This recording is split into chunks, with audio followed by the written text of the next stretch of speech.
This pack of salt is an unofficial but extremely well-known symbol of the Bakhmut district. The history of this district is connected with this main food product. We'll give away one of these packs of salt. In the description under the video we will leave details on which you can donate to the needs of the Ukrainian defenders of Bakhmut.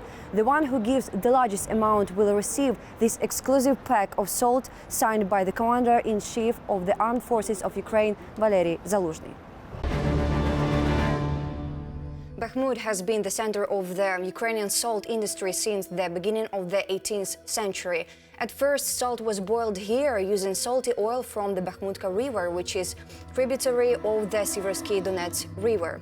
By the way, Cossacks from the Izyum regiment guarded the industrialists until Tsar Peter I confiscated these salt works in 1704, transferring them to the state property of the Moscow Kingdom. Later, 3 centuries later, history will repeat itself and Moscow will first capture the neighboring city of Soledar with huge salt mines and then try to capture Bakhmut as well.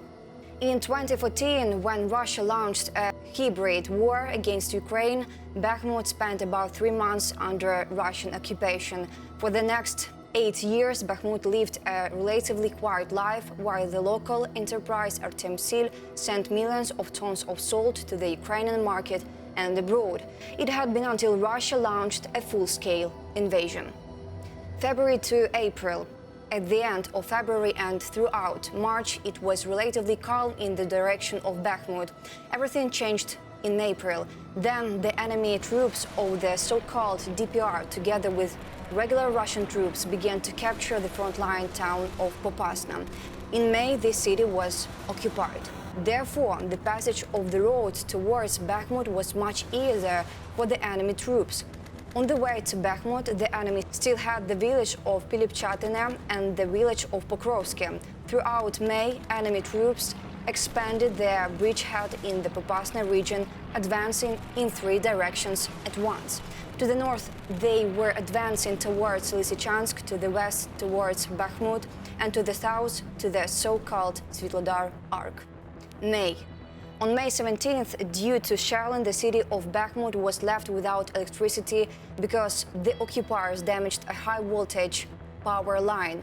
On the same day, a Russian rocket hit a 5-story building. After disassembling the debris, the rescuers found that a 2-year-old child was among other 5 dead people. On May 19th, enemy aircraft struck another 5-story building, a private house and an administrative building. Rescuers pulled out 6 people who managed to survive from under the rubble. This is my daughter's apartment. My son-in-law lived here. They have left. My daughter has made a renovation. It was 1 year ago. What are we going to do now? What is now? Before the full-scale invasion, there were 73,000 local residents in Bakhmut. A little more than 20,000 residents remained in the city in May. Summer. Meanwhile, the state enterprise Artemsil stopped extracting salt. The reason was simple. Russian missiles and projectiles hit the company's workshops and destroyed the equipment. In the summer of 2022, the pack of Artemsil, known and loved by millions of Ukrainians, disappeared from the shelves of large grocery chains. Russian terror against the residents of Bakhmut also continued in the summer.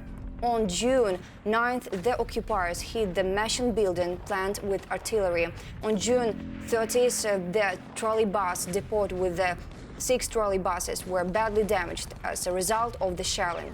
During one of the June shellings, a Russian rocket hit an Asian crypt in a city park. On July 7th, the Ukrainian military managed to conduct several counterattacks and push the invaders away from Bakhmut. However, the onslaught of the mercenaries of the Wagner PMC didn't decrease. At the same time, enemy rocket artillery continued to work actively, particularly in the city center. On July 21st, Russian troops shelled the Bakhmut central market with rocket artillery. On August 10th, there was a similar attack during which the occupiers shelled the central part of the city with argon MLRS. At that time, 7 civilians were killed and shops and high-rise buildings were also damaged. These are cluster munitions. This afternoon, around 2 p.m., the central part of the city was shelled. The shells fell in different areas. These are the fragments that are scattered. In general, during August, the occupiers were able to advance to Bakhmut by 5 to 6 kilometers, at the same time advancing not only in the direction of Bakhmut, but also on the northern and southern flanks. Autumn. On September 8th, during the night shelling of Bakhmut, the Martynov Palace of Culture burned down in the center of the city, where the humanitarian headquarters worked. At the same time, the occupiers fired at the local fire department. On September 15th, another 5-story building was partially destroyed as a result of enemy shelling. In general, in September as well as in October, while the Ukrainian armed forces were liberating the Kharkiv region, Russian troops significantly advanced to the south of Bakhmut. At the same time, the northern flank remained unchanged in September to October.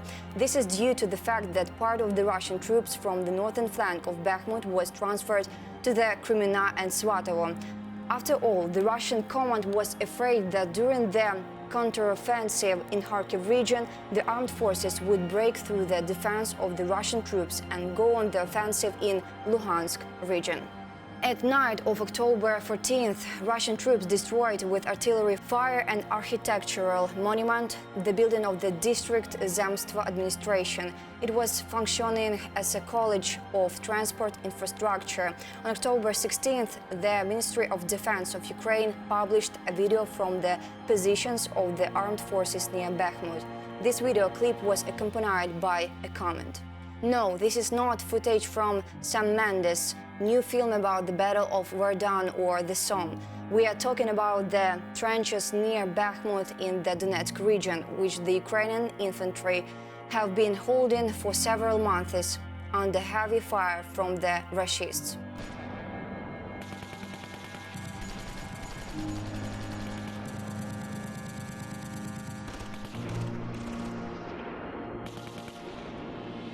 On November 13th, it became known that the Russians had destroyed the architectural monument of the 1880s with their artillery. It is about the former building of the Bank of Mutual Credit, which later housed a pedagogical technical school, a teachers' institute, a school, a house of pioneers, and in recent years, the Bakhmut City Center for Children and Youth.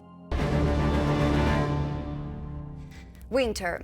At the beginning of December, Russian troops came close to Bakhmut. They occupied the village of Vesela Dolina and partially the villages of Opetne and Ivangrad. On December 20th, Bakhmut was visited by the President of Ukraine, Volodymyr Zelensky. Bakhmut is not just a symbol, it is a fortress of Bakhmut. I don't want to see Russian flags on the ruins of that fortress.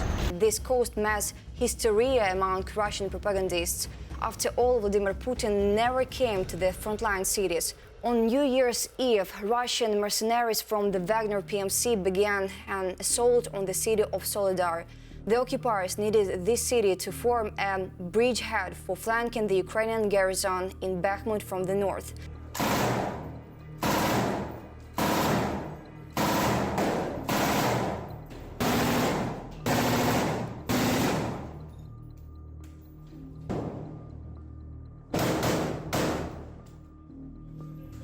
Mercenaries from the Wagner PMC managed to capture Soledar only in mid-January. This unblocked the way for the occupiers to Krasnogora, where important heights are located. Meanwhile, on the southern flank, the Russians began to move towards the Bakhmut-Konstantinivka highway. To do this, the mercenaries of the Wagner PMC formed a bridgehead on the territory of the occupied settlements of Ozaryanivka, Kurdumivka, Andriivka and Klishivka. At the beginning of February, the situation became critical because only 1 kilometer remained from the advanced positions of the Wagner PMC to the track. The occupiers continued to fire artillery at the city itself. Because of this, on February 3rd, one of the oldest buildings in Bakhmut burned down. The state institution Donetsk Ecology was located there. On February 13th, pro-Russian Telegram channels reported that a Su-24M bomber operated by the Wagner PMC was shot down over Bakhmut. On February 14th, the leader of the PMC, Yevgeny Prigozhin, himself confirmed the information. However, he then indicated that the plane hadn't been shot down, but had only been hit. According to the leader of PMC Wagner, the plane was successfully landed and it's repairable. Later, a video appeared with this broken board. The board number wasn't covered in the video, so it is easy to find out that it was a board that had previously belonged to the 11th Mixed Aviation Regiment of the Russian Air Force. It had been previously based at Mariinivka airfield near Volgograd. Currently, the wing of the Wagner PMC operates mainly in the Bakhmut direction and is probably based in Milerovo. There is even a Planet Labs satellite image that was taken in October 2022 that shows two Su-24 bombers at this airfield. And it was there in December 2022 that Yevgeny Prigozhin held a farewell ceremony for the dead crew of the previous downed Su-24M. Alexander Antonov and Vladimir Nikishin are flying home. Their contract is over. By the way, it became known about the previous and actually the first case of the downing of the Wagner Su-24M bomber on December 2 of last year. This bomber had also been shot down near Bakhmut. In addition to bombers, the Wagner Air Force also uses Su-25 attack aircraft in the Bakhmut direction. In mid-February 2023, the armed forces of Ukraine were able to conduct counterattacks on the southern flank of Bakhmut and push back Russian troops several kilometers from the Bakhmut-Konstantinivka highway. Here, you take the rifle, I'll go with the machine gun. Right, let's go.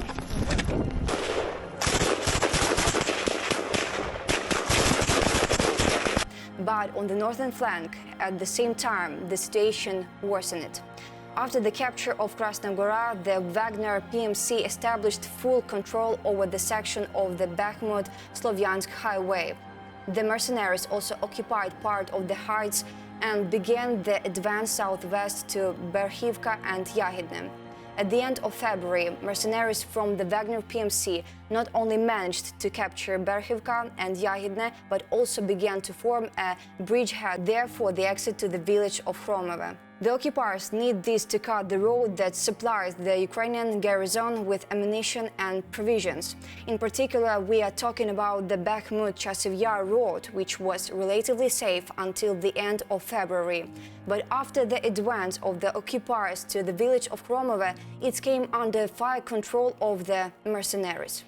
The situation in the city itself is also very difficult. At the end of February, mercenaries of PMC Wagner occupied several blocks in the eastern part of the city, where private one-store buildings are located.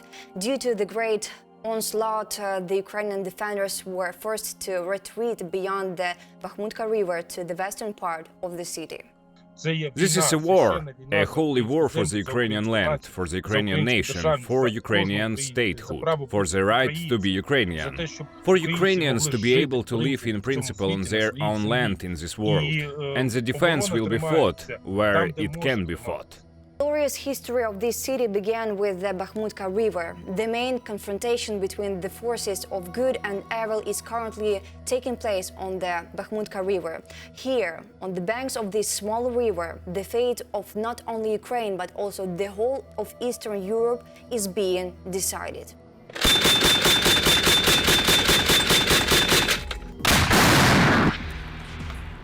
In the first half of March 2023, the occupiers fully entrenched themselves on the eastern bank of the Bakhmutka river, and in the northern part of the city they began to penetrate the territory of the Azom factory, where intense fighting broke out. In the southern part of the city, Russian troops began to advance towards the city center.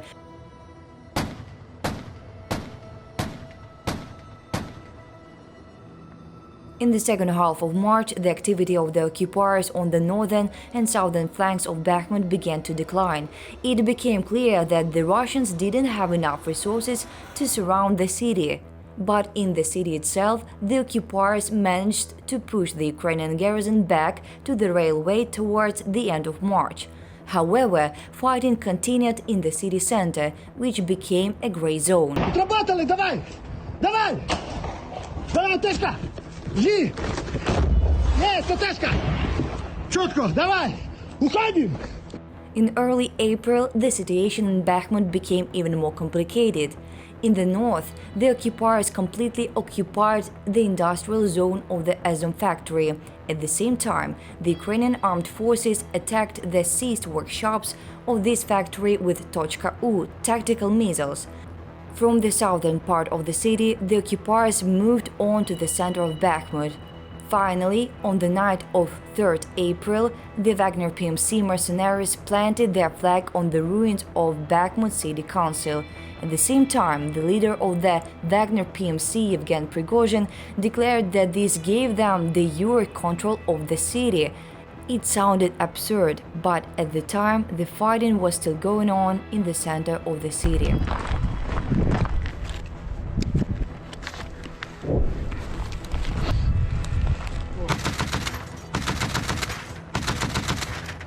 April 5th. The western part of Bakhmut remained under the control of the armed forces of Ukraine. The city center was partially turned into the gray zone and partially under the control of the enemy. At the same time, the Russian military was able to gain a foothold in the eastern part of Bakhmut. Whatever the situation with Bakhmut is in the spring of 2023, Ukrainian soldiers have accomplished a feat. They didn't surround the city and didn't allow the occupiers to surround it. They are fighting for every square meter.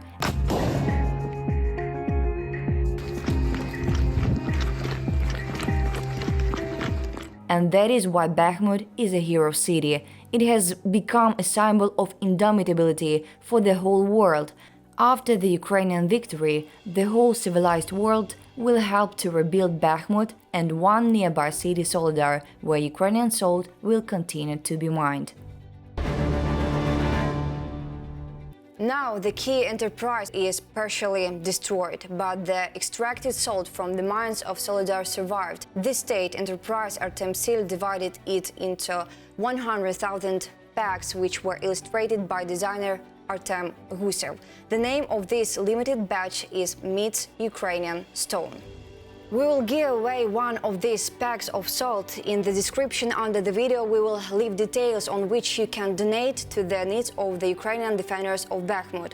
The one who gives the largest amount will receive this exclusive pack of salt signed by the Commander-in-Chief of the Armed Forces of Ukraine, Valery Zaluzhny. Meanwhile, the Bakhmut fortress is standing, and your donations are bringing Ukrainians victory over the Russian occupiers and Putin's regime.